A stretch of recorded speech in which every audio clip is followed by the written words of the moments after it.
everyone to Wealth Talks, an investment forum produced by Victoria Mutual Wealth Management, a member of the Victoria Mutual Group. I am Nikita West, manager of the Victoria Mutual Foundation, and it gives me absolute pleasure to welcome you to this webinar. Special welcome to our moderator, Dr. Renee Rattray, to our presenters, Carlette DeLeon, Tamara Wall Douglas, and Dr. Alison Cross. You will hear more about them later. A special welcome to you, of course, for taking the time to join us. Financial education is an important part of Victoria Mutual's mission. We are passionate about providing you with the resources you need to make informed decisions about your financial well-being that will improve your quality of life. As a group, there are several ways in which we have not only been providing our members and clients with training and resources surrounding financial matters, but we also seek to address topical issues of concern. Therefore, in continuance of this mission and in recognition of Child's Month, this edition of Wealth Talks will be focusing on our children. Are you concerned about the safety of your children as they navigate the online space? Do they need support in helping you? Do you need support in helping your child or ward to cope with the changes brought about by COVID-19? Would you like some advice on how to finance your child's or ward's education from the primary to the tertiary level? Then you are at the right place. As we discuss coping strategies for children, you will be armed with useful information to help you to support your children through these uncertain times.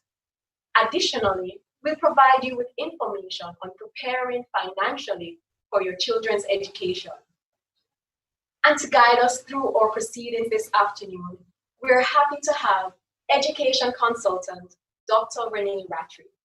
She is the CEO and founder of Teach Good, Lead Good, a movement that seeks to promote high-quality teaching and learning practices across schools in Jamaica and the wider Caribbean and the United States of America. Dr. Rattray can be described as an educator with a unique combination of expertise in areas such as special education, leadership development, teaching, training and coaching, change management, as well as project management. Her wide range of experience spans the public and private sectors, where she has been responsible for leading education and people development initiatives. Dr. Rattray's broad background and scholarship positions her to speak with authority on a wide range of topics within the educational sector, from both a local and international perspective. Who better then to guide us through our discussions surrounding coping strategies for children? Dr. Rattray, welcome to Wealth Talks. Thank you very much. Thank you very much, Nikita. It is such a pleasure to be here, and I'm so excited. Ever since the VM team invited me to do this, I've been like, let's go, because we need all the support that we can get. So I'm pleased. Thank you for tuning in, everybody, wherever you are in Jamaica, outside of Jamaica, in the diaspora. We welcome you, and we are going to have a wonderful conversation. This is going to be not a presentation. Our panelists have much to say, but we're going to be having a real live conversation. Our theme is coping strategies for children, but I think sometimes the strategies that we need may be more our strategies, because our children are so resilient. So I think we're doing this so that we can have conversations, a good conversation about how we support our young people in the best way possible. So, you know, we're a storytelling people. We love to tell stories. Jamaicans love a story, and it is in telling these stories, this is what has kept us through history, you know, where we've shared things that are happening with us and how we're coping, and that's what has made us survive. So I am excited to be with this really esteemed panel of ladies. and so that we can hear more from them about how we cope. What a time we're having in this world, my goodness. What a time we're having in this country. And there are so many anxieties, so many uncertainties. But you know what? In all of this, I feel so much hope. And so it's an exciting time. It's an exciting time to be thinking about possibilities for our children and for education. And I am really looking forward to hearing some really excellent information that we can share and take back. And you are a part of this conversation. So I encourage you to ask your questions, field them as they come to you, jot them down. And there's a team who is going to be recording those. And as we go on, at the end, we'll take those questions and our panelists will have discussions with you around them. So sit back, get comfy. We're going to move straight in and we're going to talk about how we support our children at this time. You know, I think that we have been forced into this digital age. Our children have long been there, but they've dragged us. The COVID-19 has presented an opportunity for us also to meet them there. And in doing so, we have to be very prepared for, prepared ourselves and in order to cope and to know the ins and outs, because I'm hearing all kinds of stories about children and young people, like in a class, being able to manipulate Zoom and let the teacher not know that he or she is there, and they're doing all kinds of exciting, innovative things in classrooms. And so if we are not sure that we know how to monitor what happens with them and to engage them in that space in a real meaningful way, then we won't be able to be effective enough. So first up, I'm really excited to speak to this lady because I've known of her. I used to see her on Smile Jamaica. I think, was it Smile Jamaica? Or it was on TVJ hosting our program, and we've just never met. And I said to her yesterday, how is this possible that we've not met, even though we've shared space in different places and we know people who know people.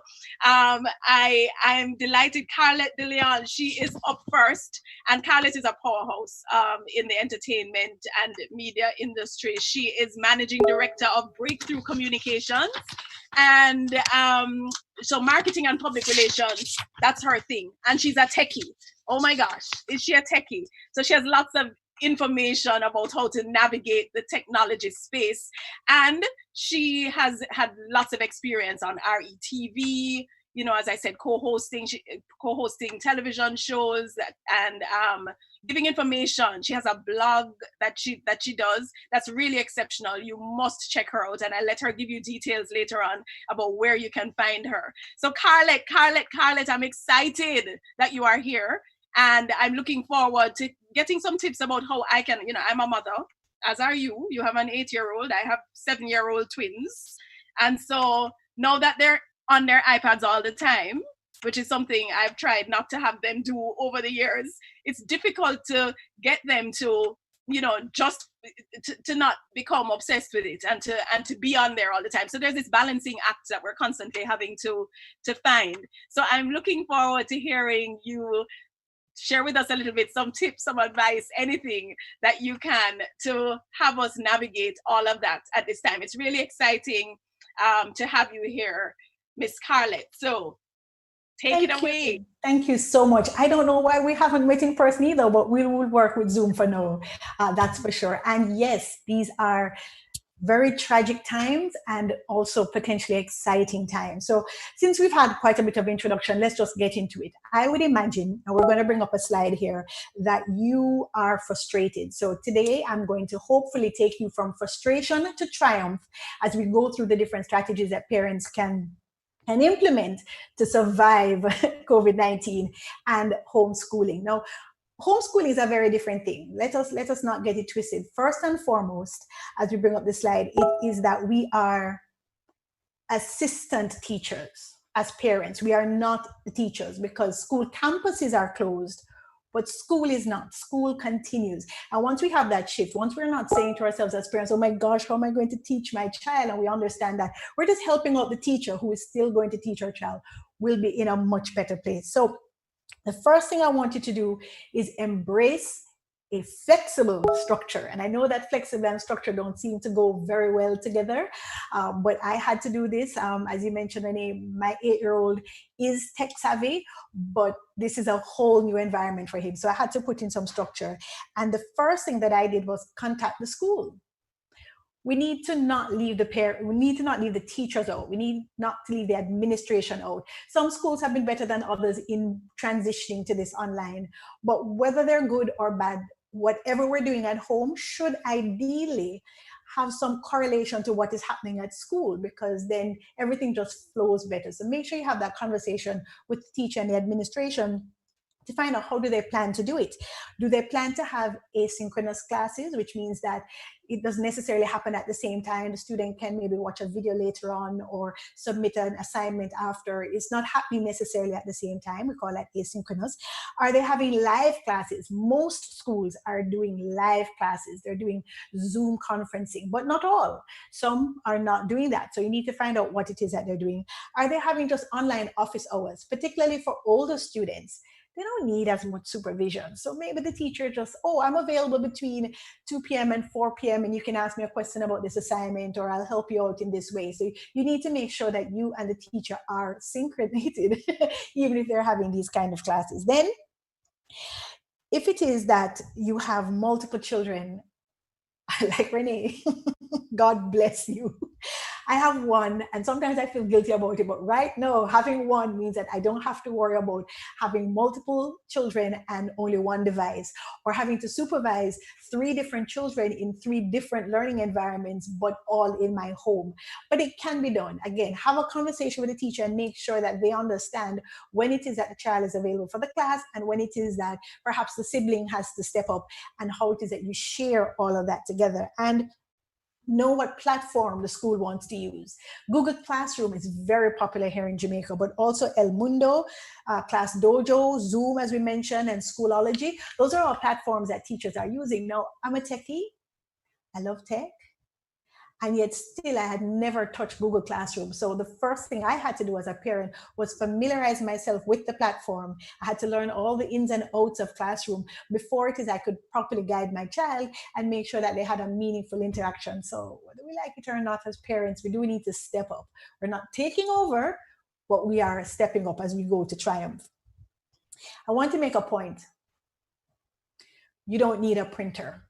When this all started, our teacher, my son's teacher, was sending worksheets. And by the way, big up to all the parents at St. Andrew Prep, and big up Miss Robinson, his teacher, because we're all doing a good job collectively together.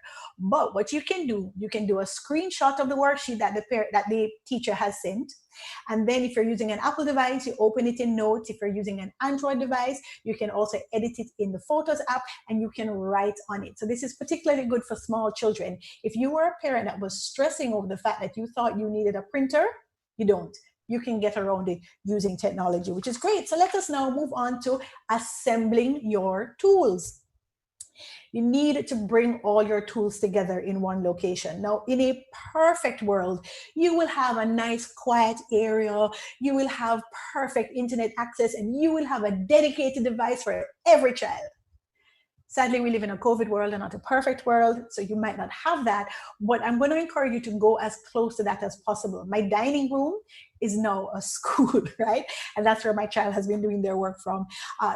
My child is small, so a tablet is good. Older children, a laptop would be great. If you are the parent and you're sharing a laptop with your child, maybe you let them have it in the morning just for part of the session, and then you switch over to later on in the day or vice versa. But you can work out schedules that everyone can have access to that device. So assemble your tools. And then we're going to talk about how you secure them a little later on. So you absolutely have to stay with us. If you have nothing more than a phone, a smartphone, if you're committed to it, a smartphone can work too. I've seen a number of students, particularly those of us who are not blessed by living in the city, we're living in rural areas, which means you have a different kind of blessing. You may only have data internet access and you may not have terrestrial internet access. That's okay. You can use a phone. You can hotspot your phone, or maybe you can just use the phone itself to access your classes. You can have Zoom on your classes. You can do Classroom on your classes. You can have Dojo. So just because you have a smartphone, that's not an excuse not to participate on this new learning experience. So As parents, here's another thing that we need to do. We need to teach our children basic online etiquette. As Renee alluded to, there are kids that are sharing their screen and they're writing all over things. It is somewhat of a nightmare, right? But we need to teach our children basic Zoom etiquette, basic online etiquette. And that's a lot to talk about. And I only have 4 minutes left. So we'll get to that a little later on, or you can check out the blog. I do have that. Let us move on to accessing your resources. Yes, the school has provided lesson plans, and yes, the teachers are there, but you don't have to rely on just the teachers. There is a wealth, no pun intended, of information online that you can access, some free and some paid. I did some research. I'm not a teacher in any way, but I do know that there are 4 learning styles.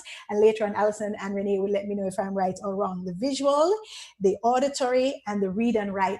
Now, these learning styles are great for online learning. If you have a child that learns in one of these 3, visual, auditory, or read and write, you're golden. And I hope I pronounce it wrong, Kidden. Renee will jump in and tell me, how is that one pronounced? Aesthetic. There you go. If that's how your child learns, online isn't so easy. So you want to be able to supplement that kind of learning. And there's some great ways to do this.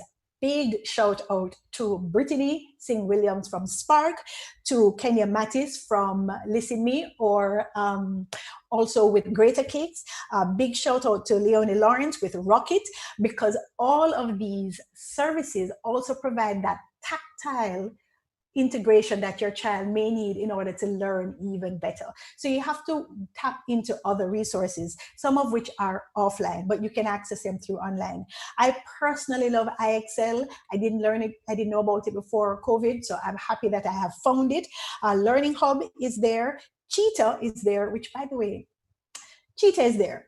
I have issues with that name, but it works, and one-on-one. But I have to say, special mention to EduFocal.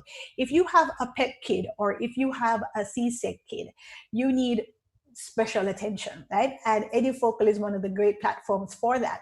It was a paid platform, but thanks to corporate sponsorships, lots of people can get access to the platform for free. So I also need to mention Rachel from Fundaciones.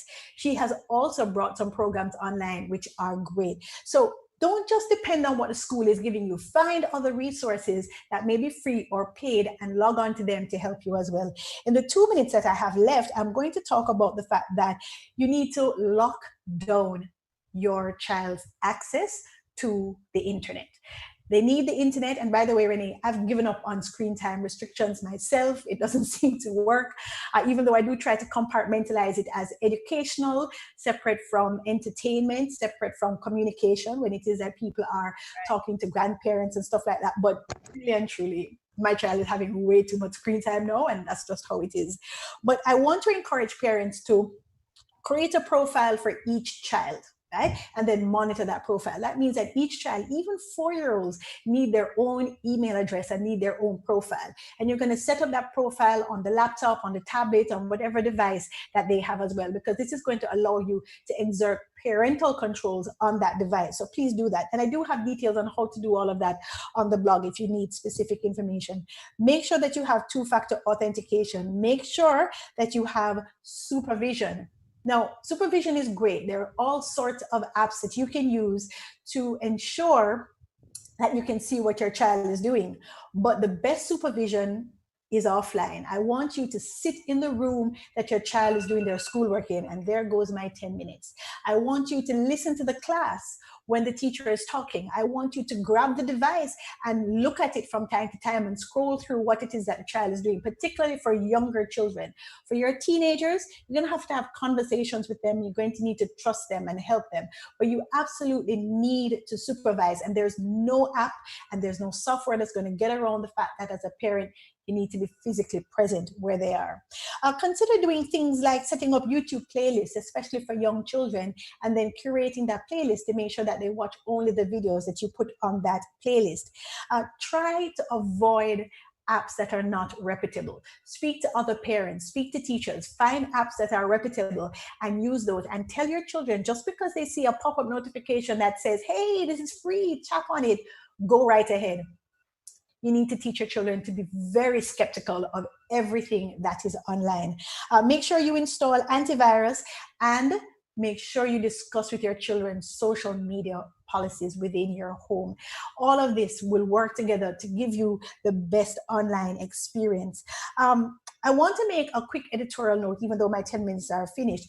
Parents, we need Zoom and we need other platforms in order to make it through this COVID crisis, but be very careful. Teachers are recording calls, parents are recording Zoom calls, and there's a benefit. Children can recap the lesson. That's great. But be aware of the fact that when your child is on Zoom in your home, everybody that's on the Zoom call can see what's happening in your house. So be careful of that. Be mindful of the fact that because the calls are being recorded, the video can be manipulated later on, where someone just takes out a slice or edits it to make maybe a potentially embarrassing moment that much more embarrassing. So please be very careful of that. And in this age of WhatsApp, where we're sending in parent groups pictures of our children doing wonderful things that we're so proud of, be careful, because you don't know every parent in that group, and you don't know where those pictures may end up. So please be mindful of how it is that you are sharing pictures of your children. If I leave nothing with you today, I leave you with that. I really want you to be careful. And of course, supervise. I took a little bit longer than 10 minutes, but I really had a lot to go through, and I look forward to getting questions at the end that I can answer as well. Thank you so much. Oh, Carlette, thank you so much for that. Oh my goodness, I'm here scribbling down all these notes. So I'm like, I need to come to Carlette's school, because there's so much here. And I want to thank you for all of that. I love, firstly, how you reminded us that we are not the teachers, right? And and I know that's what I had to come to early on in the game, to give me peace and to set my heart at ease. You had to do that? But you are a teacher. That's scary. Yes, I keep telling people that even though I'm a teacher, I can't teach my own. I know that. If I may, let me say thanks to Dr. Dyer at St. Andrew Prep, because when I was pulling out my hair and he reminded me that don't worry, we are here for you. It's going to be a little different. It's going to be a little rocky road, but we are still the teacher. Thank you, Dr. Dyer and Ms. Robinson. Boy, that just took a load off me. Yes, and I think what this has afforded us the opportunity to do is to build stronger partnerships, right? Because it's clear that this education thing can't be done alone. We need each other. I mean, you're a tech person and a PR specialist and what have you, and yet you are giving us such a wealth of information about things that we can do at this time to navigate this space. Issues of security, I mean, those are heightened, right, at the moment. And so it's never too early, you're correct, to begin to have conversations like these with our children, because they need to understand the whole issue of safety not just of themselves and their own person, but of what they're putting out, and it's the earlier they can do that, the better, because technology is here to stay. It's not going anywhere. And I think one of the other things that I love is that this is a learning time for everybody, right? And so if you don't know, find out, do some research. If there's a new app, there's no reason why you shouldn't be checking it out as well. And sometimes that can help you at work when you're working along with your children and learning, these new apps and new ways of doing things. So I'm delighted. Thank you, Carlette. Carlette is going to share much more information as we go forward. Now, Victoria Mutual Wealth. I mean, I persons may ask, why is VM doing this kind of event? And my question is, why not? Because organizations like Victoria Mutual are about people and well-being and security and helping people to secure, a better life for themselves and their families. And all of this is important right now. So I am delighted to have Tamra Wall Douglas, who is the manager of sales at VMBS. She is going to be sharing with us. Tamra has had much experience in the financial services years, and she has a proven track record of exceptional sales leadership. She's going to talk to us this evening, share with us something about the information that we need about how to manage financially during this time, how to plan, how to prepare. Those of us who've been preparing are ahead of the game, and who have been, doing what your mother said, a little bit aside all the time so that you can prepare for a rainy day. Well, the rainy day is here. And so I think that this has reminded us all about the prepared in every way for the unexpected. Who could imagine that this is where we would be today. And so I want to welcome you, Tamra. Share with us how we stay afloat during this time and how we plan going forward. Tell us there is hope, please. There is a lot of hope. Sorry, there's a, hey Renee, how are you? Hi, I'm great. It's so All right, good. Unfortunately, I'm not hearing you as you speak, so it's hard for me. But just to answer the question that you asked, is there hope? Yes, there is a lot of hope left for us. So, good afternoon, ladies and gentlemen, and thank you for joining the VMwell family this afternoon. As we take Child's Month out, we wanted to remind our parents what it is that we need to do to save towards their financial journey from primary to tertiary education. So, I am Tamra Wall-Douglas, Manager of Sales, as said, and I'm just going to take you through a look at what our outline will look like this afternoon. We're going to look a little bit of planning. We're going to look at when do we start? How early do we start? We're going to look at cost. How much is this going to cost us? Because that is the big factor. We're going to be looking at financing options. We're going to be looking, if we choose a financing options as investments as our option, what kind of instruments are we going to be saving in? How long will it take us to reach our goals? And then we're going to be closing by looking at the current market conditions, and we're also going to be looking at how we should be assessing our portfolios at this time. So the big question that is being asked, you know that there is a very popular saying that if you fail to plan, be prepared, or plan to fail, right? So let's begin our planning journey. So the earlier the better, and we can't stress that. So for the parents who have already started this journey of having an investment portfolio towards their children's education, I say congrats to you, and continue to look at your portfolio, continue to make sure that you check in and that you are working, that you're achieving the goals that you've set out to achieve. For the parents who have not started as yet, that is why we're here this afternoon to share with you that all is not lost.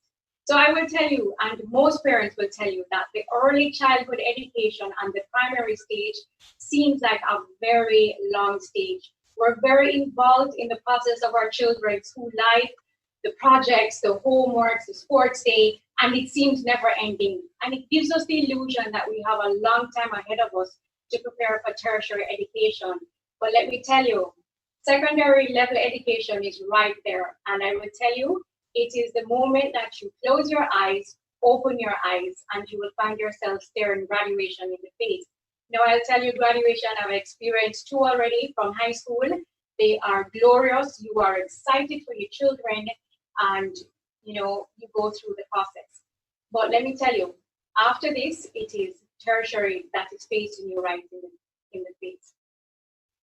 So, ladies and gentlemen, you have to ask yourself, how much will this cost? If you haven't started as yet, and it is upon you, then you have to ask yourself, what are the factors that will impact cost? You want to think about, are your children going to be going to school locally, or are they going to be going overseas? You're going to be thinking about, will my child do school full-time? Will they do it part-time? What will inflation be at that time? You're going to be thinking about, what field of studies will they do? You have the traditional and you have the non-traditional now. The tech world has taken over. That's not usually a field that we're used to. So all of those things you have to think about when you factor in cost. So we did a research, and when we did a research, we found out that for students who study overseas, the average cost for a year is running roughly about $35,000 to $50,000 US. Yes, that is alarming. My eyes opened. Right. And if you're looking in the Jamaican society, it will run you about $863,000. You will say that's chalk to cheese, a lot more manageable if you stay and you study locally. But how many Jamaicans will be able to afford $863,000 in writing one check? Not many, I can tell you. So, ladies and gentlemen, we now look at what are some of our financing options that we can use to achieving this goal of helping our children. So there are several options that are there. We have investments, we have scholarships, we have loans, and we have gifts. And yes, I say gifts. So I'm going to start with the gift horse. So there are lots of grandparents, uncles, aunts who will afford our children some savings that they have saved up for them and will tell you, say, boy, use it towards their education. And that's all good, but not reliable, and you can't count on it. Yes, there are loans that you can take out, and there are two types of loans mainly for education loans. So you have loans that you can get through any financial institution, and those loans you will have to pay back interest and principal payment on a monthly basis, and you have to start paying back right away. Then you have student loans that you can take out. And for each student that takes out a student loan, and remember, not everybody is eligible for a student loan. But let's say you're successful and you do get the student loan. Yes, it affords you to finish your degree, and then you can do the payments after. But let me tell you, when you talk to a lot of those students who have finished their degrees, they will tell you the next 5 to 7 years of their lives after finishing university, they are burdened with debt. And you have to ask yourself, is this the future that we want for our children? And then, of course, there are scholarships, there are grants, and exciting if your child was to get that full scholarship, exciting if they were to get that partial scholarship, but they're not guaranteed, and they're very competitive, so not a reliable option as well. I kept the best one for last. Which one is the most reliable option? It is the one that we control, and that is setting up an investment portfolio for our children. So, yes, we have started. And again, I will say kudos to the parents who have started, but mostly reaching out to the parents who haven't started as yet. And maybe you haven't even started an investment portfolio for yourself and looking at retirement, your child's education. So I want to take you through the very basic steps, the fundamental steps where I believe that all investors need to start, and that is assessing your risk appetite.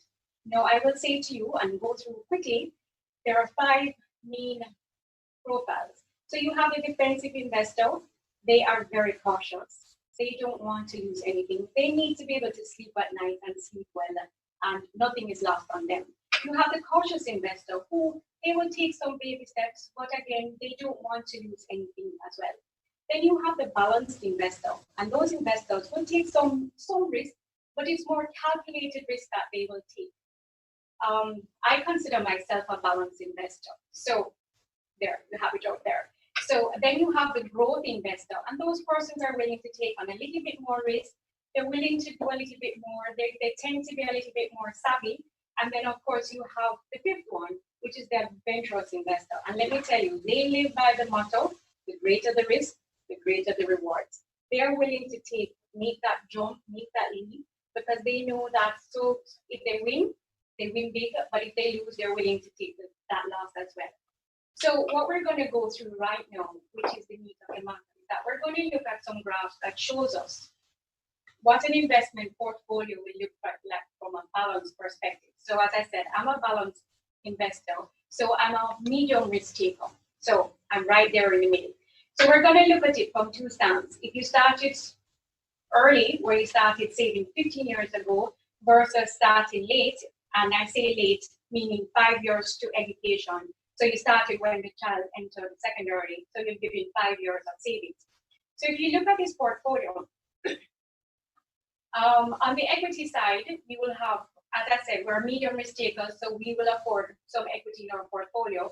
And equities at this time, we're talking about individual stocks, or we're talking about if you have funds in a unit trust, an equity funded unit trust. There's also real estate, which is 30%, and this is the equity that you will get from your real estate. We also have bonds as well. Now, you will find that new investors might not know what bonds are, right? So I would advise you, as you go through this journey, you need to speak with a wealth advisor who will tell you what the different products are. But just in a nutshell, a bond is an instrument that is either offered by a corporate company or it can be offered by a government, a sovereign state.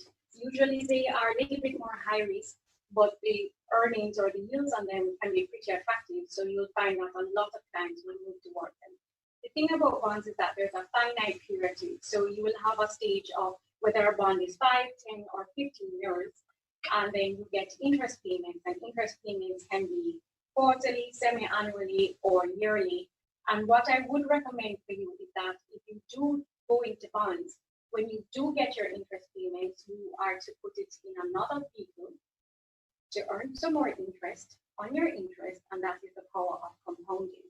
And of course, in any portfolio, you need to have a little cash as well, right? But you don't want to put a lot in cash because you don't earn a lot in cash. Our second graph, we look at somebody who started saving 5 years into the child's tertiary education. So the biggest impact or the biggest change there is in the amount of how their bond portfolio has expanded. So just like we said before, it's a balanced portfolio, and so this is what your portfolio can look like. So this is the crux of the matter. This is where everybody wants to see, how much will I save, right? So we're looking at portfolios. We're looking at the same balanced portfolios. So one starting 15 years in advance, one starting 5 years, with an average return rate of 7% per annum. So from the graph, you will see that the person who started saving $10,000, and this is $10,000 monthly. So yes, you are going to be setting up a standing order from your savings account, from your checking account, to make sure it goes into an investment account. And if you're saving for 15 years with, as I said, an average of 7%, at the end of 15 years, you would have earned $3.17 million. Do we jump for that? I think so. After 5 years, we would have earned $715,000. Not bad. But you can see that it's chalk to cheese in terms of the amount of what you will earn. And what I would say to you, so again, it goes back to the very first question that was asked: when should you start? And I would say the earlier, the better. All right, so now we're going to close, and we're going to be looking at the economic climate. And we're going to just be saying that if you have started your portfolio already, I say to all of my clients, your portfolio, you're in a relationship with your portfolio, and you need to check in on your relationship. So in a stable economy, I would say you can do that twice a year, maybe at the beginning of the year, maybe at the end of the year. In this current economic climate, what I would say to you is that you need to check in a little bit more often, maybe once a quarter, to see what is happening. Remember, at all times, once you have started your portfolio, keep consistent, make sure you're diversified, and make sure you keep your portfolio dynamic. Thank you. Thank you so much, Tamra. Thank you for all of that information. I love what you said about a relationship with money. I don't think we have a good relationship with money, many of us. I don't think that's one of the things that we did not learn at home when we were growing up. We didn't learn it at school. It kind of came by the way.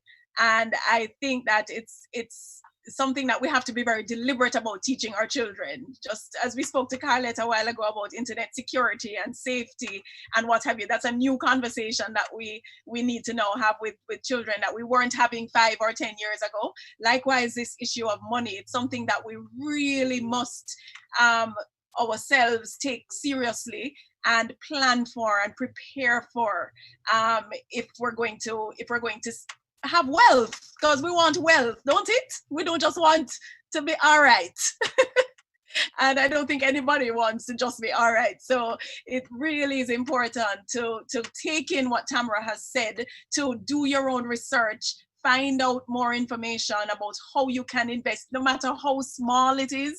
And I'm speaking to myself, no matter how tiny it is. It's important to begin to do that, because the returns, you'll hear story after story of persons who have put away a little bit, even though they didn't have much, and it has multiplied to quite a bit, and it's been able to support, during times when it's very necessary. The cost of education is not getting any cheaper.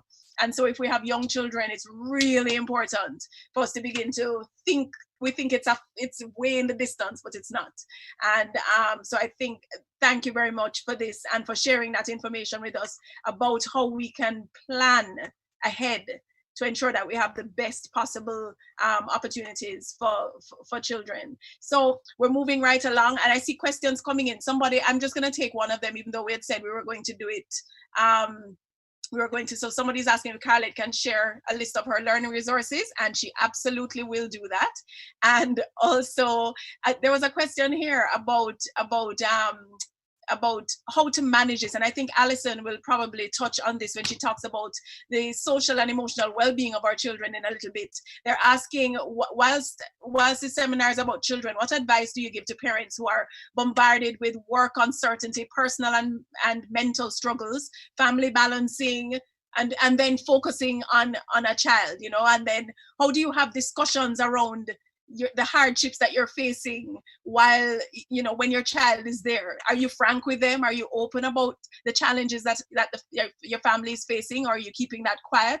Those are things that I'm sure are real issues for many of us as we go through this time. We're losing jobs, we're taking reductions in jobs. There's no security, and I feel that it is important for us to think through how we safely share information with our young people, so that they can continue to feel secure, but at the same time be aware of what's happening, because we don't want to shelter them too much. So I'm sure my next amazing panelist is going to delve right into some of this stuff, because I think in this time it really is important for us not just to be concerned about education and the academics and getting everything right and getting, you know, up on all those platforms for students to continue their learning, but we just need to ensure that they're healthy and happy and safe, and they survive. They come out of this alive. And sometimes we put a lot of pressure on ourselves. I remember when I became a mother of twins for that first year, I decided I had one goal, and that was to keep them alive, because I couldn't, any other goal would have been, you know, Carlette, yes, I would have been doomed for failure. So I decided I just need them to be healthy and alive. And so I think we set ourselves up sometimes when we set the expectations are too high. And so I want us to have a chat with Alison, listen to what she will present to us today, and just manage ourselves and be gentle and patient with ourselves as we go through this process, and then support our children to do the same, because they are facing so much, and sometimes we forget that these little people are people. You know, they're little, but they're people, so their emotions are just as high as ours, and they feel tense and afraid, and they miss one day they were in school, and then the next day they heard they weren't. So they're grieving, and they're going through, you know, a really big challenge. Teachers are missing their students, and the students are missing them just as much, and just the routine of life. You know, we'll be out of school for like 6 months. That's a long time in the life of a child to then have to readjust. So thank goodness we have somebody like Alison who can take us through this. Now, Alison Cross is somebody who I know very well. We were both principals at the same time many years ago when she was at Hillel Academy and I was at St. Andrew. So we used to share stories and lean on each other for advice. So I'm so thrilled to see you, Alison, and to reconnect. Alison now lives in Baltimore, where she is serving as a school psychologist in the Baltimore City public school system in Maryland. And she's an education consultant who has been working in the field of education for more than 25 years. Don't look at her and think otherwise. Of course, she was one of our most popular beauty queens. Oh my gosh, I forgot that in all this planning. I forgot that. And Alison has lots of experience. She was also executive director at the Jamaica Foundation for Lifelong Learning. So she served adult learners as well. And so her experience is rich. She's been a lecturer of teachers at the master's level. And she's also a mommy of big people now. So she has, she's coming to us from a place of massive experience. And so and she still has her hand in Jamaica. because she does a lot of psychoeducational assessments on students, and she's been doing that for many years and providing those kinds of reports, a comprehensive report for parents to be able to support their children and teachers if they have special and learning unique needs. So Alison Cross, it's such a delight to have you sharing this afternoon. I'm going to give you a few minutes to give us some of your pearls of wisdom. I'm setting you up big time. And then, I hear you. Hear me, and then we will take questions. Welcome, Thank Alison. you so much. Thank you so much, Renee. Oh Lord, I was so excited when the team from VM approached me and asked me if I wanted to be a part of this panel discussion. I said, of course I do. I want to do a little housekeeping. My internet connectivity during this time of COVID is not strong. If you see me turning off my video, it's because I'm afraid it'll freeze up. And if I bounce off, the team will wait for me just to bounce back off. But guess what? This is what we do in unusual times. So, helping your children thrive during COVID-19. Now, I am no pro. That's the unusual thing about living in a pandemic, is that it has leveled the playing field. None of us are pros. We are all trying to figure out this new normal. But it's important for us to realize that the focus must be on thriving. And I chose that word carefully because thriving means to prosper, to flourish, and to be better. Now, I also chose the word pro carefully because I want you to realize that if you think you can, or if you think you can't, you're right. I quote Henry Ford. So you have to believe in yourself during this time. How do I turn? Yes, perfect. All right. We don't know what tomorrow is going to look like, but we do know that we're going to get through it. And I've used the term pro to say that we are all pros at this moment. At this time, you're trying to navigate being a full-time parent and kind of a teacher at this moment. And our children are probably one of our biggest priorities. We're worried about how, I heard the questions that Renee was asking. We're worried about their ability to cope, to be resilient. We're worried about their emotional well-being. We're also very, very worried about what their schooling is going to look like. This is unprecedented and unimaginable that we could have our children away from the physical school building for so long. What are they going to be learning? How are they going to be learning? And how can we, as parents and guardians, how can we help them? I'm going to look at this. I'm going to look at three main areas. I want to look at you as parents, guardians, caregivers. And then I'm going to look at your child's emotional well-being. And then I'm going to talk a little bit about creating a continuity of learning. This is not business as usual. So let's focus on you first. That was a question that came up just a minute ago. Much of what I'm going to say is not new. So don't think, oh my God, she's just talking the same old same. But what I want to do is affirm or reaffirm that you are moving in the right direction in this moment. So you have to take care of yourself before you're even able to take care of your kids.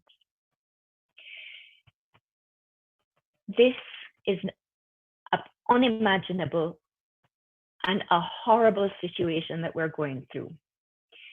And this new normal is very scary, and we have stress and anxiety, and many of us feel a little guilty. We always feel guilty when we have to focus on ourselves. We always think, oh, we have to put other people first. You have to put your husband, you have to put your spouse, your parents, your kids. Everybody else must come before you. But if you are not strong, if you are not resilient, if you are not together, then you can't help others. So what does taking care of you look like? This information that we are getting right now is such a stressor. So we have to focus in. We have to prioritize, and this is your first step towards self-preservation and self-care. Be honest about what you need at this moment and play an active role in serving that to yourself. Don't be shy. Be kind to yourself. Allow yourself. I have a friend who does life coaching, and she tells you, give yourself permission to love yourself at this moment. Because if you're not coping, you cannot create an environment that is going to be nurturing. So what does nurturing? What does giving yourself support at this time mean in this new normal? It means you have to reach out for support, social support from your family and friends. Now, listen, social distancing does not mean that you stop being social. It means it just takes on a different form. Limit negative exposure. Turn off CNN, turn off the news when it's too much. Stop with the social media. But do seek out good books, good music, good movies. Take time to take care of your body. Keep moving. It's not easy. Sometimes you're afraid. You look outside and you're even afraid to go outside with the mask and all that. It's a little scary. But keep moving. Stay hydrated, drink your water, and try and eat healthy at this time. Start a new hobby. Why not? We're spending a lot of time at home. Be a good news fanatic. Celebrate little tiny positive things. I mean, so you didn't get to go and fix up your hair, but guess what I discovered today? Mascara can cover gray roots. Yay, mascara. Celebrate the new normal. Funny clothes, whatever it is. Plan acts of kindness. And then for you guys, adjust your expectations for parenting. It's okay to be a different kind of parent in a pandemic, because every single person's needs are different now. And guess what? It's okay to ask for help. All of us can need or can use help from, whether it's your principal, whether it's your teacher, whether it's your friend, whether it's your kid. All right, let's look at my pro tip number 2. Be flexible. What does that mean? With kids at home, the house is different. I heard Carletta speak about school being at home. Everything is so different. Allow for more time than usual to get things accomplished. Having kids at home increases the time to complete the most basic tasks that you could possibly have. There is no roadmap for this new normal. We don't even know how long it's going to last. We already are talking about what September is going to look like. Will it be a hybrid of more online stuff? We're not sure. So you have to create an environment that works for you. What works for me is going to be different from you. So you have to really internalize and figure out what's going to work for you. Be patient, be tolerant, be understanding. Everyone is going through this. And I loved how Carlette talked about creating a schedule. It'll be important to create a schedule. It's not set in stone. It's just a guideline to organize your life. It's so easy for the days, the hours, the minutes to just melt into one. But you need to hold yourself and your kids accountable. And you notice I have 2 schedules there. Get your kids involved in this schedule. Hold them accountable to the things that they're going to do. Have a wake-up time. We have Zoom meetings now, and it's hilarious. I'm texting my colleague at 9 o'clock and saying, I don't see you in the meeting. Where are you? And she's like, oh my God, I overslept. You think you could wake up at 9 o'clock and go to school on a school day if you are an educator? So really and truly, try to organize yourself. Try to set your timer and use this guideline. Now, on your schedule, you're going to have your wake-up time. You're going to have academic time, but it's not academic as normal. It's going to be a time where you're going to establish rules with your kid, and you're going to say, all right, guys, this is schoolwork or academic or learning, and we're not going to have playtime at this time. And it can be short stints. So no toys, no things like that, unless they're educational, but create the guidelines together. Plan for exercise time, plan for meals, make it be so that you're moving and have an idea. This is particularly important for children who have attention challenges or special needs. They need structure now more than anything, because this is just not normal.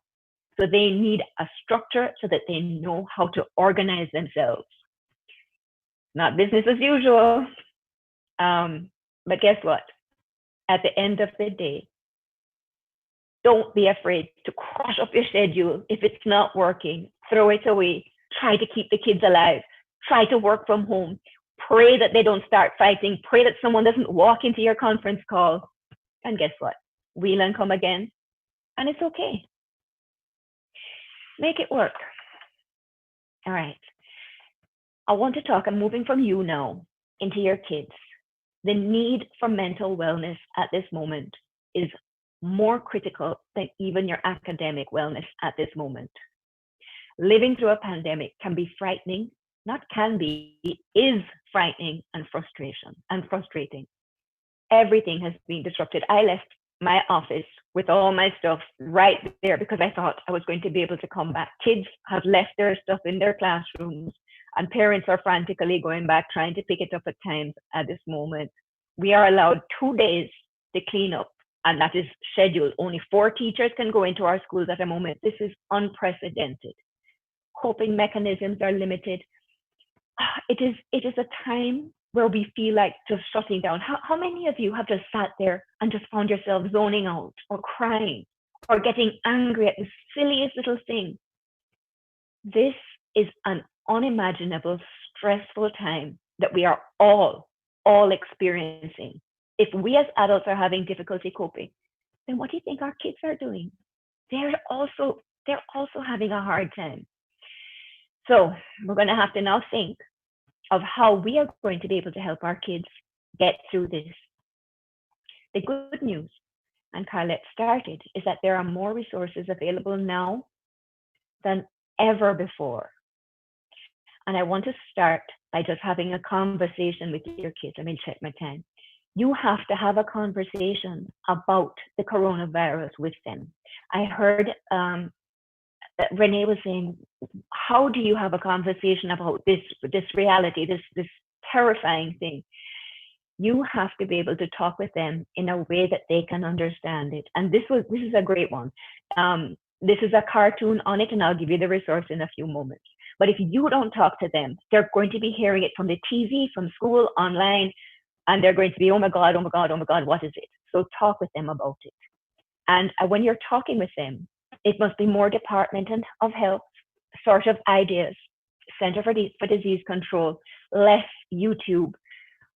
This resource, just for kids, a comic explaining or exploring how to navigate this whole coronavirus, is a great resource, and it's on NPR Education. All the links for my resources are included in this PowerPoint, which you will have access to. So talk to them about what it means. We are going to be the superheroes, the superpowers with this.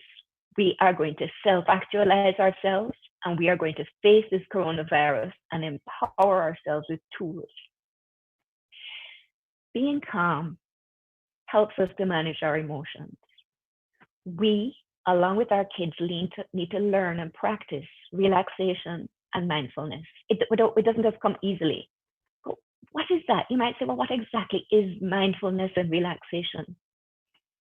It's your ability to find peace and calm through different areas. Some of us will do a little bit of physical. I'm an exerciseaholic. I'm a group fitness instructor. I also exercise all the time. Some people will need sleep for their physical calm, food, healthy food. Some people, this is a very, very hard time for extroverts because they're not able to go out and hang with their friends. So setting up time where you can have little Zoom meetings, setting up time when your kids can have Zoom meetings with their friends on one of the platforms that Carlette was sharing, that's helpful. And just, it's okay to have a little extra time on your iPad, okay? Don't beat yourself up. Spiritual, yoga, calming, breathing exercises, emotional times. It is paramount that we help our kids learn calming strategies. And so I'm going to share some sites that I found have been quite helpful. These are just 3. Every site that I share with you is free. What has happened with the resources with COVID is that many of the organizations have freed them up. Even if they were costing before, they are no longer charging while schools are closed. So take advantage of this. The Childmind Institute on their Facebook page hosts daily live streams with therapists talking about how you can help to calm down your kids, giving you strategies. This fun one goes then online, tips for parents on its YouTube channel, and it has cartoons of how kids can do yoga at this time. When kids are stressed, they often don't understand that they're feeling angry or sad, and so they lash out. So we have to give them tools to calm down. And Go Zen Online is helping them to be calm in this time of stress and anxiety. First Aid for Feelings is a wonderful workbook that it just breaks down everything about the coronavirus into something that the kids can manage, a bite size. I want to move into emotions. I want you to really focus on helping your kids recognize that all emotions are okay. Adults and kids at this moment are going through all these emotions. Sometimes we're angry, sometimes we're excited, sometimes we're upset. All of us have emotions all the time, and it's okay. What we have to teach kids is how to manage their emotions, give them tools so that the zones of regulation is a good language to use, and we function best when we're in the green zone or when we're happy, calm, and ready to learn. When we have less energy, we're in what we call the blue zone, where we're sad, upset. Too much energy, act a little silly, you're in the yellow zone, and real mad, a lot of energy in the red zone. So you're going to try and give kids tools to navigate between these. So when they're a little silly, breathing helps them get back into the green zone. When they're tired, a drink of water might get them back into the green zone. The strategies that I'm going to give you for this, again, will help you. My resources will help you work through that. So kids' sadness about COVID-19, sadness alone, this is just one emotion. When they're sad, they may be angry. When they're sad, they might get stubborn. I'm not doing that. I'm not doing anymore. When they're sad, they may be exhausted. They just may want to sleep. Sound familiar? Because that's the same things that happen to us when we're sad. So really learn to give your children words to express how they're feeling. And the resources that I'm going to give you will help you do just that. And these are some more resources. These are more for emotions. Unruffled, oh my goodness, this is a great one. What Janet Lansbury, she's a childcare expert, and she gives respectful parenting tips, podcasts on things like raising emotional intelligence and resilience for meaningful life, or is it too late to set limits for my strong-willed child?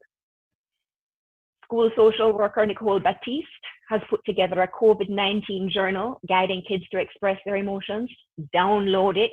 And even for older kids, it's a great way because it really covers things that zero in on things like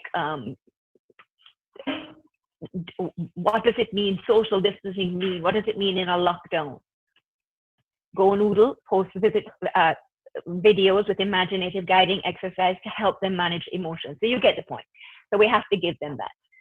Now, what does it mean to be in continuity of learning at this moment?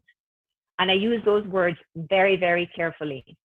We are not replacing our teachers. We are not creating a schoolroom at home. We are helping our children to learn to bridge a gap.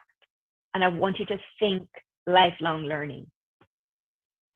I want you to think what critical skills are necessary in the 21st century. What critical skills do they need to survive in the world, not just in the classroom, but in the real world at this time? Is it that math? Is it PEP? Is it CSEC? Is it CAPE? Is it the end of unit test that we missed? How will we manage? No. If you teach them life skills, critical thinking, problem solving, 21st century skills, guess what? They're going to be prepared for PEP, and they're going to be prepared for CSEC, CAPE, and real life. So let's use this opportunity, this COVID, as an opportunity for us to focus on the real skills that are important. The learning skills, critical thinking, creativity, collaboration, the literacy skills, the media skills.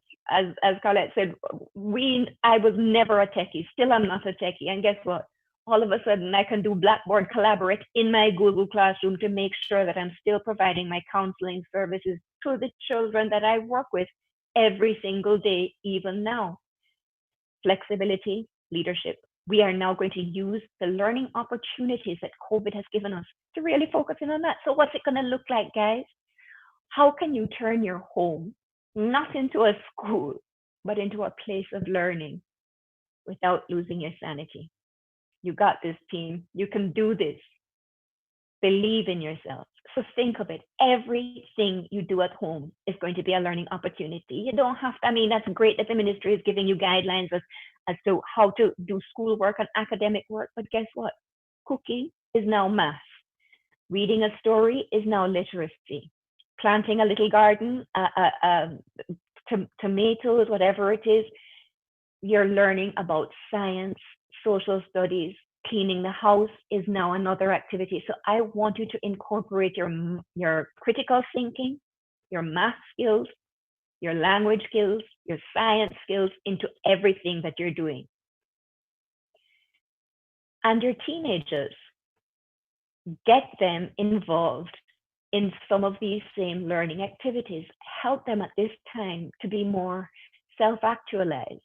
Help them start teaching them to drive, do other things, and as Carlette says, monitor their online activity. I don't want you to think that these resources are just for children. So I'm going to spend a few minutes now just going through some of my resources that I think will be helpful. They start at pre-K, some of them go up to grade 6, some of them go up to grade 13. So I want you to really look at them very carefully. I'll just grab my list of resources here. All right, PBS. Let me just see, did I go through the right one? Did I miss a page? I did, I missed a whole heap of pages. Hold on, let me go back. I think I'm going the wrong way. Oh dear. Okay guys, don't worry, I told you I'm not a techie. I'm trying to go backwards. Let's see if I can do it. I'm not a techie, hush. It's okay, I got this. Remember I told you? That's what you have to keep saying to yourself. I got this, guys. All right, this is the one I want to start on. PBS Kids, great. It has games, activities, and tips for emotions and self-awareness, character, literacy, math, science, arts for children, grade ages 2 to 8. So the lower level of the primary school. Education.com, worksheets. Worksheets still have a place and time now. So this is pre-K through grade 6, worksheets for everything. If you feel like you don't have access to all kind of internet, there's a place for worksheets. Guys, let's make science exciting. Mystery Science offers hands-on, easy to follow science experiments that you can do at home. This is a time to make learning fun. That's when you can take out the tablet or whatever you're doing, have a Zoom session and do some together. Scholastic Learn at Home. This is a site that has really pulled in and made like 4 weeks of resources. I missed one. Scholastic Story Starters, that's very important. PEP and CSEC have many opportunities for kids to put their thoughts down on paper. The only way to improve kids' ability to write is to have them write. Kids don't like writing. This Scholastic Story Starter is great because it's sort of like being in Vegas. You pull a lever and it allows kids to change things like character settings, scenarios, problems, in adventure, science fiction, and fantasy. Let them write during this COVID time. Scholastic Learn at Home is great. 4 weeks of resources so you can spread it out, pre-K to grade 9, that goes up to the high school level. For example, a first grader might read a story about a spider, watch a video, then draw their own spider. Older kids will be doing sessions, chemistry and candy. Food scientists use chemistry to create sour, fiery, with candy that they're knowing, hardball, all kinds of things that they know. So they're linking science with candy, something that the kids will relate to, something that will turn them on. This is an opportunity, guys. Wide Open School, it has pulled together, this is a platform that has pulled together many resources from Scholastic, Google, YouTube, PBS, National Geographic, and more to provide organized lessons in science, social studies, math, life skills from pre-K up to grade 12, 13. So that's a fantastic, all free. James Dyson Foundation, I'm trying to go through these very quickly. That is for your scientists, so that you can do hands-on science experiments with household objects. Can you skewer a balloon without popping it? What happens if you plug a clock into a potato? So this is for your scientists, your young scientists at home. NASA is offering chances for kids in grades 1 through 13. I put 12 there, but we know it goes up to 13, to really interact in such a way with watching videos, directions for STEM projects, solve problems, read books, color. It's just fantastic. So many opportunities here. I like this one for Tinker. Many kids are so tech savvy at this moment, and this is for your wannabe coder in your house. Many kids are in Minecraft, so kids age 8 to 13, can design Minecraft mods. I don't know the right jargon, but even kids ages 5 to 7 can create simple apps on this, and your older kids, 14 plus, can create their own websites or even prep for AP computer science classes. This Tinker site is fantastic. Did I say it's all free? Uh-oh, that's my timer. Let me just quickly run through the rest very, very fast. Smithsonian Institution Learning Lab, millions of digital resources from the museum, research centers, libraries, archives, Discovery Education, virtual field trips for every age group that you can imagine. This is my last page here. The National Museum of African American History and Culture has offers resources, and also it has opened up its Learning Lab collection so that we can explore well-known and lesser well-known moments in history. Oh my gosh, let's use this COVID-19 as an opportunity to just learn about the world. The Khan Academy is more traditional. It'll be more like what you're going to find in the classroom, and it's really trying to make sure kids don't miss out in COVID-19. So if you want a more traditional learning environment, the Khan Academy will be for you. No reading, which is my motto when I'm marking, no reading. Hundreds of free writing and grammar exercises for kids of all ages. Okay, guys, breathe. It's here, but we are far more powerful than any pandemic. If you believe you can, you will. So show yourself some love. Be kind to yourself. And this parent letter was one of the most powerful ones that I saw. Don't stress out about schoolwork. In September, your teacher will get your children back on track. This was written by a teacher, and that's her superpower. What she can't fix is the social and emotional trauma that prevents the brain from learning. So right now, we need you to share your calm, share your strength, and share your laughter with your children. No kids are ahead. No kids are behind. Your children are exactly where they need to be. And that was written with love from all the teachers on planet Earth. Thank you. You got this, guys. And as I said, my resources are all linked at the end of this PowerPoint. Turning back over to you now, Renee. Oh Let me my stop sharing. Lord. Alison, oh my goodness. Listen, I'm full. I feel like I'm feeling calmer having listened to you, but I'm also super excited because I feel like a kid in a candy store at the moment. There was so much information in that, so many sites, so much advice on how to put our mask on ourselves first, which is something we seldom do as parents. And so I mean, I feel really excited, and I'm sure the audience is. I see questions coming in, many of them as well. And I want to assure you, yes, we're hearing questions about whether or not all these resources will be available, and they are. They will be available on all the Victoria Mutual channels, and the team, you can also send an email to wealthinfo@myvmgroup.com.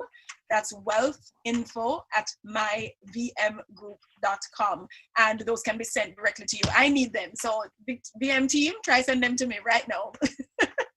Because there is just a lot of information that I think we have to take, and it's so useful at this time. Just being calm, being gentle with ourselves, pacing ourselves. It's okay to say you're not okay. It's okay to reach out for help. Talk to your child's teacher. Talk to your friends.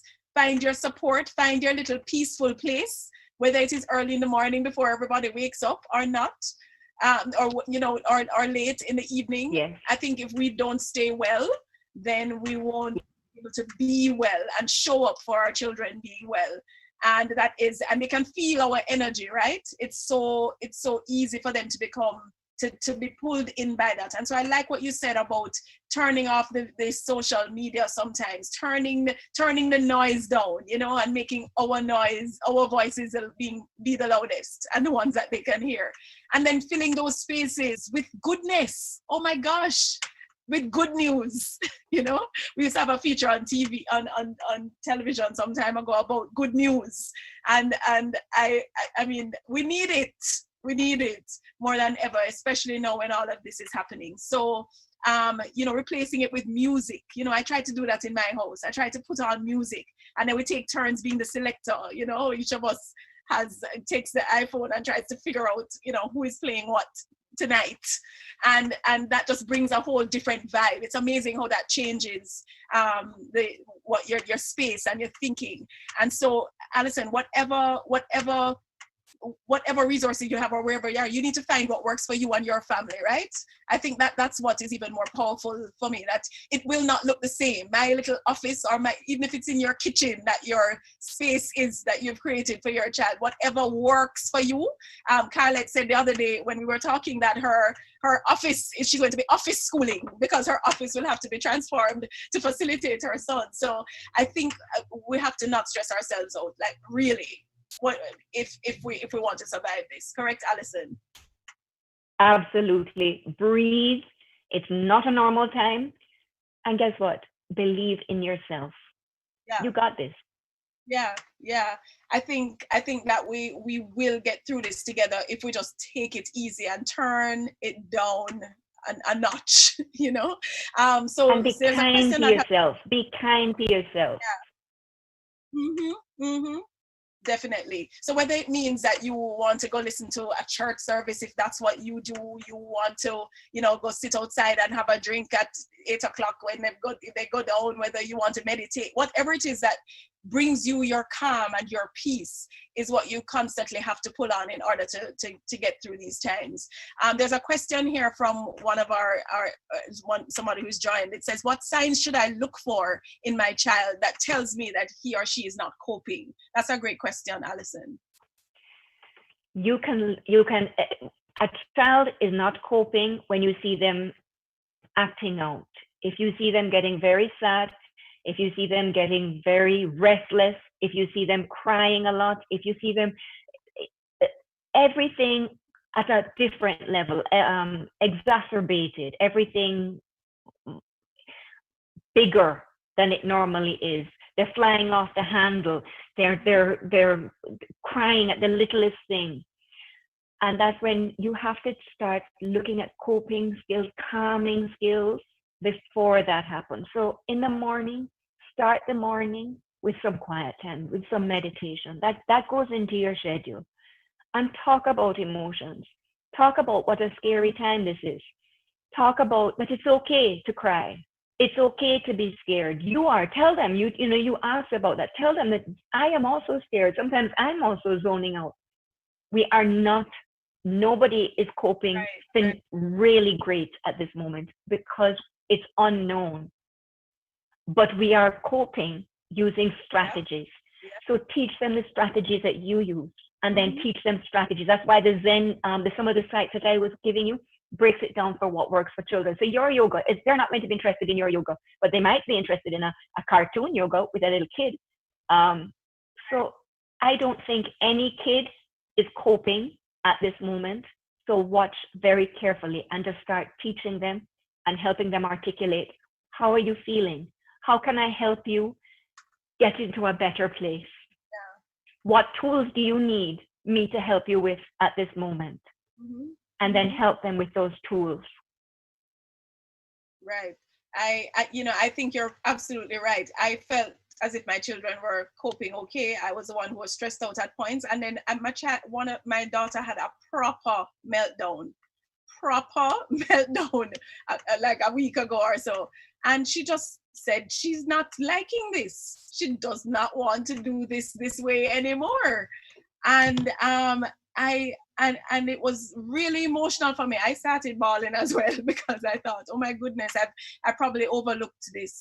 I've missed, you know, the cues. So it really is important to give that space so that they can share how it is they're feeling. And I love that slide that you shared about the emotions, because sometimes what we're seeing is not really what's happening. And so it's important to give them space to do it. So like I find that my dinner table, you were talking about us doing new things, farming and now sitting at the dinner table and baking and cooking and all of that.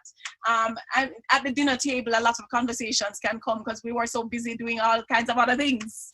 What are your thoughts on that, Alison?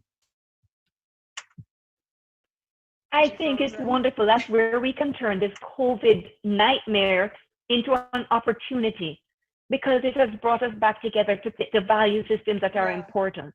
We go back to that. Start talking to them and making them think. What do you think? Why do you think it's like that? Could we do it a different way? Could we think of an act of kindness that we could do for someone else tomorrow? While we're doing this, while we're cooking, let's cook today. But guess what? We've run out of flour. What could we use instead of this? Let's do some math. We only have this amount. Can it stretch for a little bit more? How can we make it stretch? So bring the education and learning into the classroom, into your kitchen, into your dining room. And again, let's focus on critical thinking, problem solving, innovation, communication, the things that are really important. And when they get back to school, guess what? They're going to be resilient. They're going to be ready. And you will have taught them how to cope in a world that is unimaginable. That's just changing all the time. Absolutely. There's a question here. How do you handle a child age 11 who wants to stay in bed most of the days, playing games on his tablet and not hang out with his younger sibling?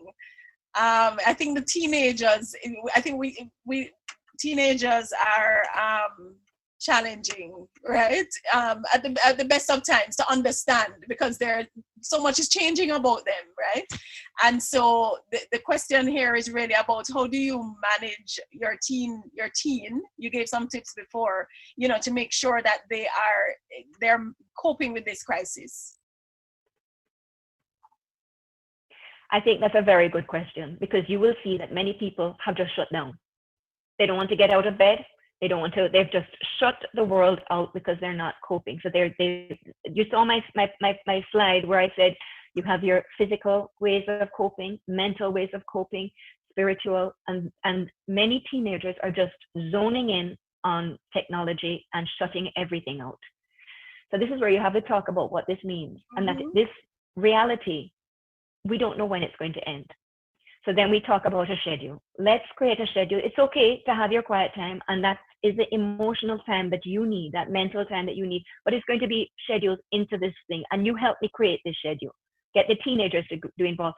And if you have more than one kid, I loved when Carlette said, you know, she only has one, you have twins, but if you have multiple age groups, that's kind of interesting as well. So you can get the older ones to help organize the younger ones. What if you have special needs kids at home?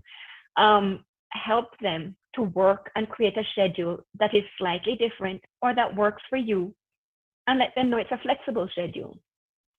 But it's not healthy just to be in bed all day, and because they don't have any breaks in routines, you have to have this discussion with them. They could not go to school and miss the classes in the same way they can't be at home and skip out on life. This is the new normal. So you have to create sense and structure in this new normal. You have to be the disciplinarian there. You have to show tough love, but with flexibility. Flexibility. Yes. Okay, we have another question which I find very funny but real.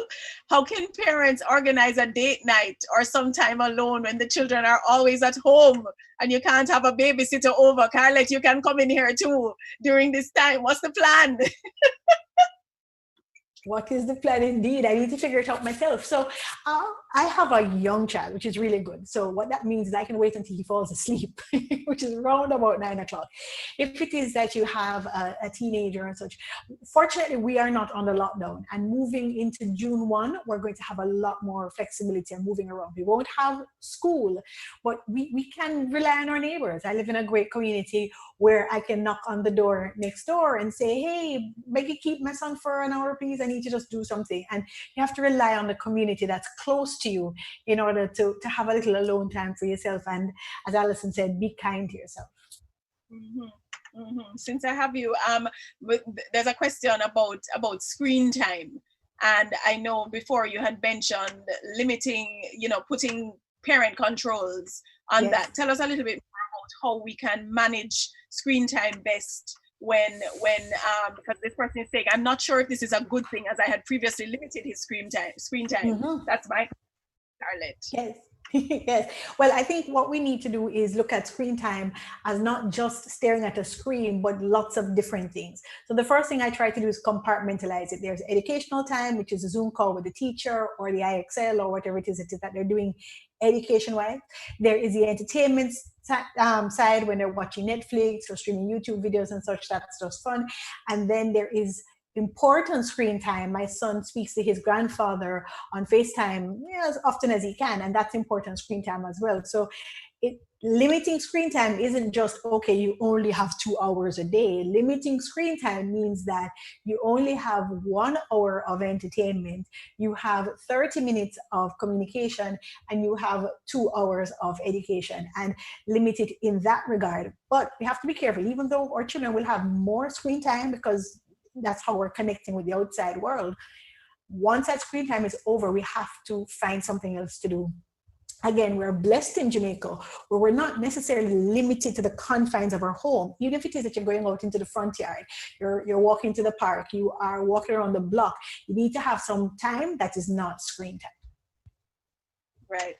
And yes, Alison, I'm grateful that you mentioned about that some children not being able to have access to all the technology, and yes, there are children who have devices so they can use them, but there may be this is so concerning because there's so many of our children who do not have the access to resources that are needed. So give our parents who might be listening some advice as to how then to keep them engaged, keep their attention, keep their learning happening. You mentioned previously about building in those life skills, those world skills that they need. So like for a young one, should they be giving them directions, making them listen more, making them speak? I don't know. Tell us, what do you think? Yes, Renee, I think it's a great question because the playing field is not level in terms of technology, and we are definitely seeing that here in Baltimore City as well. So let us zero in on what's important. Figure out what those critical skills that you need for life. You need to be able to think critically. You need to be able to solve problems. You need to be able to communicate. You need to be able to innovate. You do not need technology to do that. You can do that in your house when you're thinking about okay, we're going to plant a garden, but guess what? We're in a drought. So what kind of plants do we need when its time is dry? We're going to do this. And so you're problem solving, critical thinking. Okay, so we don't have any wipes, but we have bleach. How can we solve the problem of cleaning if we only have bleach and we don't have wipes? So it's getting conversations going where you're letting your kids see you solve problems using that process. And everything you're doing, you're bringing in the life skills. The math is in everything you do. If you're mixing out bleach, how much bleach you need with the water to make it at the right solution, to make it enough that it's going to actually kill the germs. How long do you wash your hands for? That's math. Let's bring science into it as well. When we're making our lemonade, if we put in too much sour, too much lime, what's going to happen? Bring it into your everyday routines as much as possible. And I liked how Carlette was saying, but keep your guidelines from your teachers. So the teachers are going to be giving you the curriculum, the worksheets, whatever it is. You're still getting packets. We have kids who don't have technology that get these packets. and I saw that wonderful Jamaican principal in the rural areas riding around on his little backpack. So that's a prime example. So you get your packet, so you have the outline of what you need to cover, and then you supplement it with things that you're doing in the house. If you're doing a curriculum on community, just like what Carrot is saying, you have your community people who are the people in your neighborhood. So it's time now to get back to the basics, to learning for living, really lifelong learning, and bringing those things. Have a poster up with those critical skills, critical thinking, problem solving, communication, and really don't just ask open-ended questions. Don't just say, how was your day? Because then they can say, it was okay. Say, tell me what worked for you today. So ask a lot of open-ended questions so that kids are forced to express, especially those teenagers. Do not give them the opportunity to say yes, no. Exactly. Thanks for that. I have a couple questions for Tamara. One of our viewers wants to know, what investment options do you recommend if I am 3 years from university? All right, thanks, Renee. So again, as I said, the first thing that you need to look on as well, no matter if you're 1 year old or if you're 5 years old or whatever the time period is, you definitely need to be having a portfolio that looks at your risk appetite, because at the same time, you don't want to be making choices that at the end of it, you're going to regret it or you can't sleep well at night.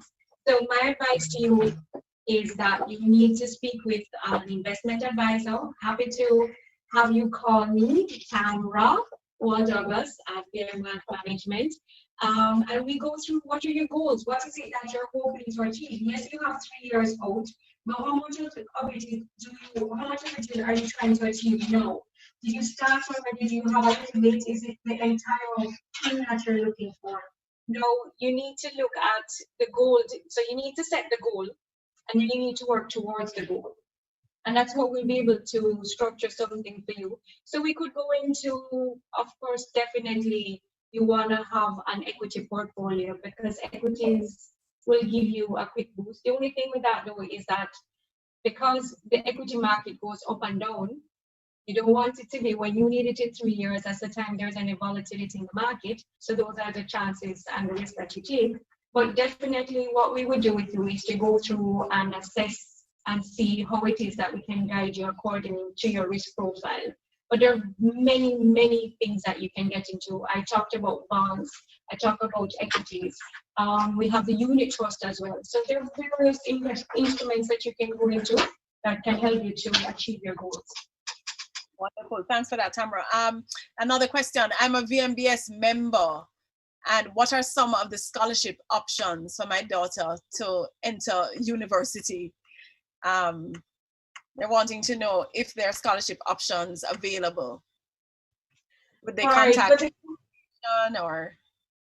Right. So that's Miss West, who it would be the introduction. She'll be able to take you. So if you call me, I can link you to the VM Foundation, and we can go through what are the requirements for the scholarships, and they will guide you to the path and what you need to do to.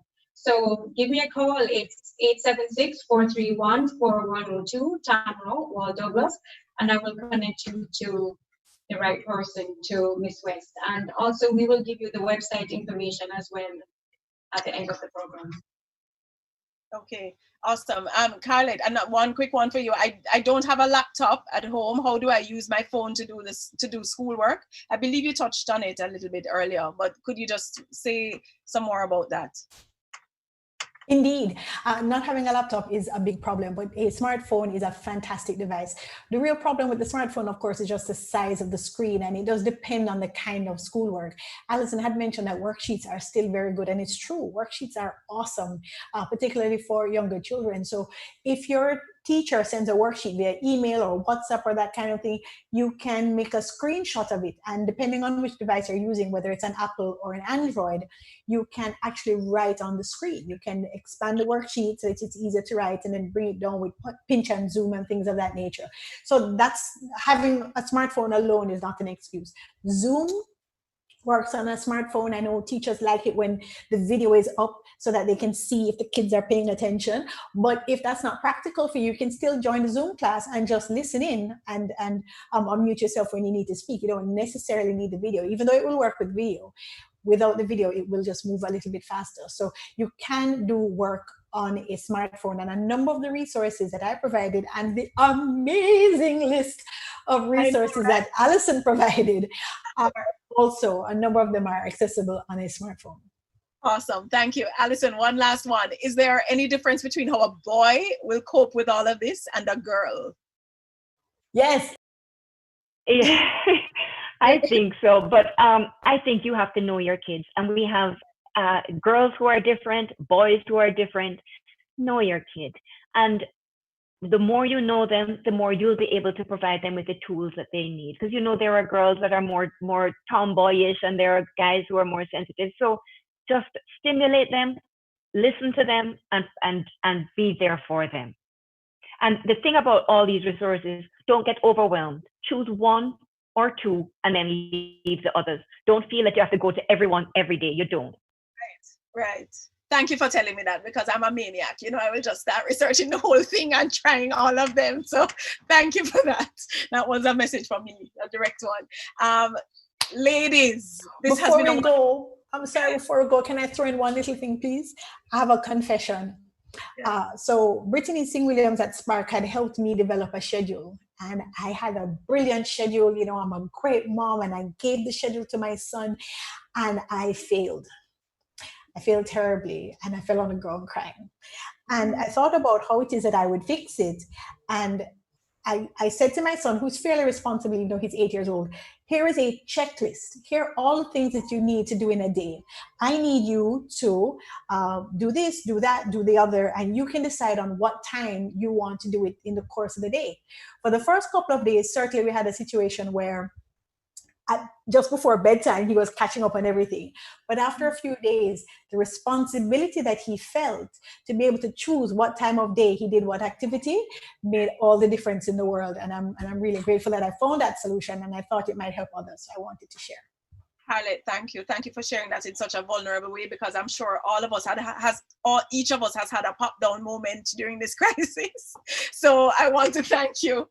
Thank you for that. And yes, the ownership that our children get from being given those kinds of responsibilities, you know, will only help them to win later on. So yes, I did the very same thing. That checklist worked brilliantly for me, because then they had to make sure by the end of the day, and I made it fun, you know, so they had to come to me to show me what they had managed to achieve and what have you. So yes, that works really well along with a schedule. I want to thank you, ladies. I have been enriched by this discussion, and I'm sure that persons who are out there watching on YouTube and on various channels on the Victoria Mutual Wealth websites and what have you have been completely enriched by this discussion. Carlette De Leon, please tell everybody where you can be found and where we can find your blog so we can get lots more information. I am so easy to find, and thank goodness to my father for giving me this string of letters that I haven't found anyone else in the world to have.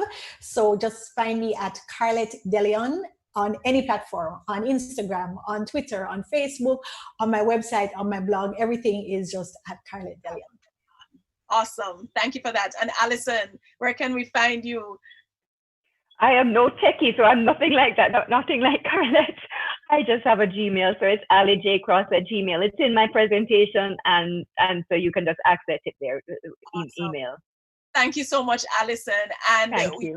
Again, you can find all of this information on all the Victoria Mutual Wealth channels, and you can send an email to wealthinfo@myvmgroup.com, and you will get all of both presentations with all the goodies in it. And so do that. They'll send it to you directly. Tamra, I'll allow you to finally tell us how people can reach you. You told us before, but just say it once more. All right, hi everyone. So my email address, tamara.douglas, Douglas, @myvmgroup.com. My cell number 876-431-4102. Social media, you will always find me Tammy Douglas. You can hit me. Okay, awesome. Thank you so much, Tamara. Thank you very much, ladies. If you think you can or you think you can't, then you are right. And so we can do this, and we're going to get through this time. It is not normal, so we can't expect to be normal. And we can only do the best job we can for ourselves, for our families, and for our amazing children. So just relax, breathe, be kind to yourself, and we will get through this together. This is why we have conversations like this, so that we know that others are feeling what we're feeling, and that we can and we can make it. And Jamaicans can do anything. So I have every confidence that we'll be able to. So thank you very much, everybody, for tuning in and for joining us. Absolutely, absolutely. Taking my breath as we speak. Ladies and gentlemen, you will agree with me that we have had a very productive discussion this evening, filled with rich and useful information. On behalf of Victoria Mutual Wealth Management, I would like to express my profound thanks to you, Renee, for accepting our invitation to moderate this forum. And undoubtedly, we made the right choice. You guided this discussion so well. Internet safety has become increasingly important with the sudden transition to online learning. As parents, some of us are definitely outside of our comfort zone, and Carlet, you have certainly provided practical tips for managing this space. Thank you so much for being here. Tamron, despite the uncertainty of times, thank you for not only reminding us of the importance of preparing, financially for our children's education, but for showing us specific strategies for accomplishing this goal. It's so important that we provide the emotional support of our children need to cope in the new learning environment. Alison, thank you so much for your guidance in this area.